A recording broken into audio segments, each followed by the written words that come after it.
اللہ کا گھر ہے، اس سے بہتر اور کوئی جگہ نہیں ہے۔ تو اگر اللہ کے گھر میں بھی ادب کو ملحوظ نہ رکھا جائے تو پھر یہ بات جچتی نہیں ہے۔ تیرے میرے گھر کے کوئی ادب اصول ہوتے ہیں، کہتے کر منہ اٹھتے ہیں۔ ہم اپنے بچوں کو کہتے ہیں کہ یہ کام گھر میں چاہیے، یہ تم نے کرنے ہیں۔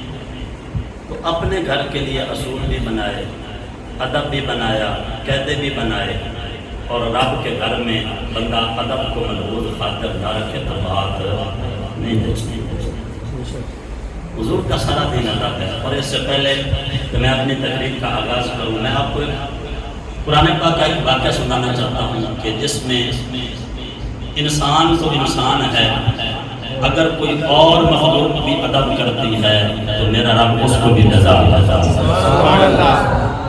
اب حضرات نے سنا ہوا ہے، ایک تو یہ ہے کہ اصحاب کہف کا جو کتا تھا، اب کتا ناپاک چیز ہے، ناپاک چیز کا ذکر پاک کتابوں میں نہیں کیا جاتا، لیکن اگر ناپاک پاکوں کا ادب کرتا ہے تو رب پاک قرآن میں اس کا ذکر کرتا ہے۔ سبحان اللہ۔ یہ ادب ہے کہ ادب نے مقام یہ عطا فرمایا کہ ایک ناپاک چیز کا ذکر اللہ کے پاک کلام میں آ گیا، اور پھر وقتی طور پر نہیں ہے، قیامت تک قرآن بھی سلامت ہے، قرآن بھی پڑھا جائے گا، اور قیامت تک ادب کرنے والے مسجدے کا نام بھی اور دیکھیں حضرت سلیمان علیہ السلام نے اپنا ایک وزیر رکھا ہوا تھا، عبد پرندہ، جس کی وہ چونچ لمبی ہوتی ہے، وہ زمین پہ مارتا ہے، تو اس کو پانی کے لیے رکھا ہوا تھا۔ جہاں بھی آپ کا لشکر ٹھہرتا، آپ اس کو کہتے کہ بتا کس جگہ پہ پانی ہے۔ اللہ کے نبی کو تو پتہ ہے، علم ہے، سب کچھ ہوتا ہے، رب نے ساری خبریں دی ہوتی ہیں۔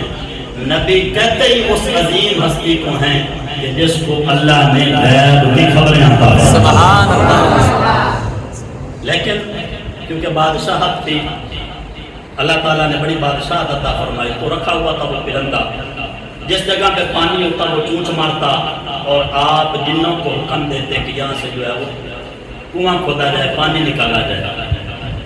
ہوا یہ کہ وہ بغیر اجازت کے کہیں چلا گیا، آپ کا لشکر رکا، تو سلیمان علیہ السلام نے فرمایا کہ میرے لیے کیا ہے، ما لی لا اری الہدہد ام کان من الغائبین، فرمایا میرے لیے کیا ہے کہ میں ہدہد کو نہیں دیکھ رہا، یا وہ غائب ہو گیا۔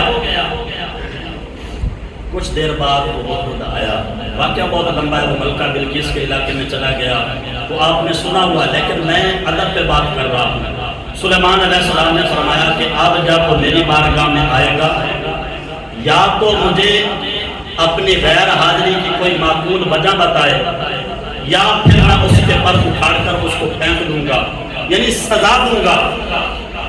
قرآن پاک کی تفسیر میں علماء نے لکھا ہے، صوفیاء نے، مفسرین نے لکھا ہے، وہ ہدہد جب سلیمان علیہ السلام کی بارگاہ میں آیا، وہ بیٹھا اس انداز میں تھا کہ اس نے اپنی دم نیچے کر لی، چونچ جو ہے چہرہ نیچے کر لیا، مؤدب اور ادب والے طریقے کے ساتھ سلیمان علیہ السلام کے سامنے پیش ہوا۔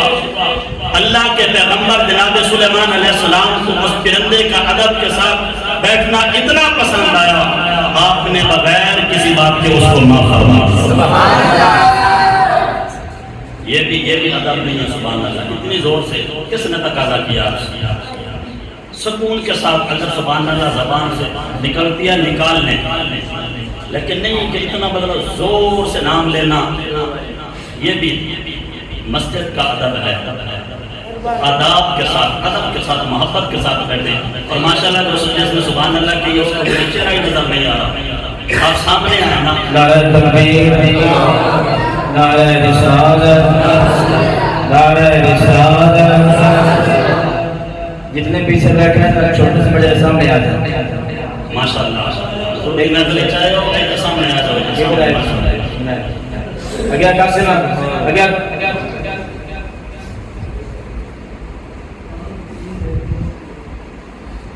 اگر سیدھا دے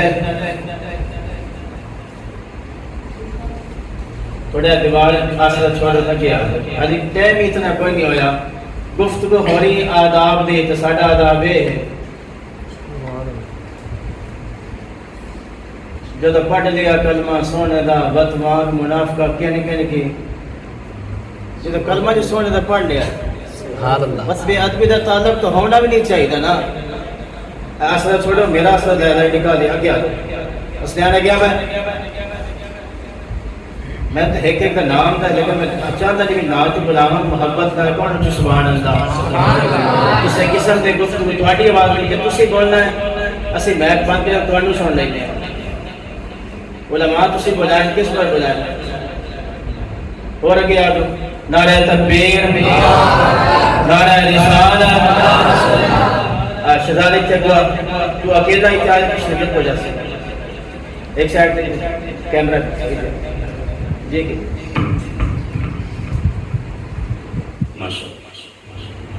محبت نہ پیار پیار نہ پیار زیادہ ٹائم میں نہیں میرا تو پتا ہے سادہ انداز بس زیادہ سے زیادہ 10-15 منٹ تک میرا کتاب گلے